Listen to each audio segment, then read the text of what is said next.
abubuwa guda bakwai za su bi mutum da lada har cikin kabarinsa. Nsa mafi yawa lada yakan kare wa mutum ne a ranar da ya mutu, amma sai aka ce waɗannan abubuwan guda bakwai, kamar da wani hadisi ya kawo uku, iza matal insanu in qata amaluhu illa min thalathin sadaqatin jariyatin aw ilmin yuntafa'u bihi ba'da aw waladin salihin yad'u lahu. To shi wannan hadisi da ya zo da uku, wannan shi kuma sai ya zo da bakwai, kamar fassarar wancan hadisin ne.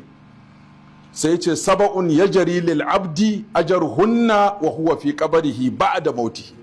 Abubuwa guda bakwai za su ci gaba da bin bawa ko da yana cikin kabarinsa, ma'ana lada ba zai yanke ba, mala'ika zai ci gaba da rubuta masa lada. Sai ce man allama ilman, duk wanda ya koyar da ilimi. Wancan ya ce ilimin yuntafa'u bihi, duk ilimin da za a amfana, ko na boko ne, ko na addini ne, ko na sana'a ne, ko na gyaran hali ne, ko na gyaran tarbiyya ne, duk abin da za a amfana da shi ya ce yuntafa'u bihi duniyan wa akhira. Duk abin da za a amfana da shi a duniya da lahira mai amfani, ilimi mai amfani, to za a ba mutum lada idan ya koyar da wannan ilimin ko ya tsaya ya ga an kafa wannan ilimin. Muna iya ɗaukan waɗannan tashoshi na Sunna TV da sauransu, da sauran gidan talabishin da ya buɗe, wato gwammai, duk amfaninsu shine yada ilimi. Za ka yi karatu a masallaci mutum 1000 na gabanka, amma sai ka ji an ce miliyan 50 ne suke kallon wannan program ɗin naka, wani yana ɗaki, wani yana gida. Ba mu ƙara ganin amfanin talabishin ɗin sai a lokacin corona da aka tsaye da mutane a gida. Mutane suka yi ta waya cewa ashe haka kuke ta wa'azi, ai ni kawai kullun CNN nake ta kallo, amma da naga lahira mutuwa ta kusa sai a dan nemo min na addini aka lalubo min Sunna TV na, ashe haka kuke ta wa'azi, haka kuke ta karantarwa. Mutane suka yi ta addu'a, suna farin ciki da cewa an samu wani guri da kana ɗakin ka za a ilmantar da kai, a karanta maka, koya maka sallah, koya maka alwala, koya maka tsarki, a wayan maka da kai, a yi hadisi, a yi tafsiri, a yi fiqihu, fannoni daban-daban, maza da mata, daga ko'ina kuma a faɗin Najeriya da faɗin duniya inda mutane suke suna amfana da wannan. To kaga wannan yana cikin nasharul ilmi, yaɗa ilimi da bunƙasa ilimi da kai shi inda bai shiga ba lungu da saƙo. Sai ce au naharan ajrahu, ko kuma mutum ya wato ballo ruwa, ma'ana ya buɗe ruwa, ya hanyar ruwa da mutane za su samu ruwan da za su yi noma ko su shuka ko su sha, ko ya yi rijiya ko ya yi famfo ko ya yi burtsatse, jama'a na sha, dabbobi na sha, gari na sha. Wannan abin na ruwan da ya zai ci gaba da bin sa har bayan kabarinsa.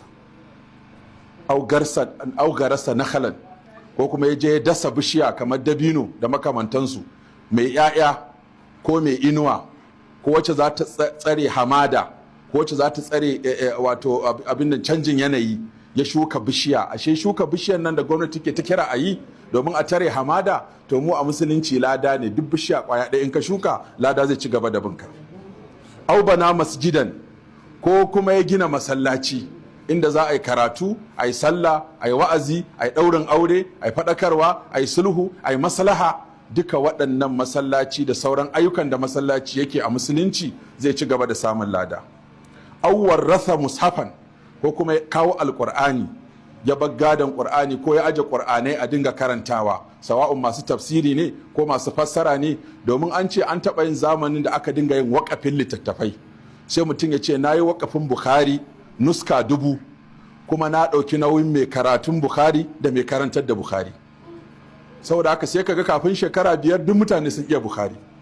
Wani sai ya ce na yi waƙafin Ahalari, duk wanda zan buga Akhdari, zan ɗauki nauyin masu karatun Akhdari, zan ɗauki nauyin masu karantar da Akhdari. Kafin ka cewa zai ga majalisi 1000 ana Akhdari, saboda ana biyan malamin, ana biyan ɗaliban, ana ba da littafin kyauta, kuma ana ba da albashi. Alwaƙaful ilmi kenan. To wannan shi ma yana cikin abin da zaka samu lada, kai waƙafin makarantar Qur'ani ko makarantar hadisi ko fikihu ko ta tarbiyya ko ta gyaran hali. Duk wani abu da mutum zai yi wanda ɗan adam zai gyaru ya amfana, yana cin abin da zai sa a bashi lada. Sai ce autara ka waladan yastaghfiru lahu ba'da mauti, ko Allah ya azurta ka da ɗa mai kirki wanda zai dinga maka addu'a bayan ka rasu. Don Annabi sallallahu alaihi wasallam ya ce waladan salihan yad'u lahu, wani ya ce ya zan gane ni na gari ne, ya ce in kana wa iyayenka addu'a. In dai kana wa iyayenka addu'a, kana musu aiki na gari, kana musu fata na gari, to Allah ya saka cikin mutane na gari. Saboda haka sanata muna taya ka murna da Allah ya sa ka dawo gida.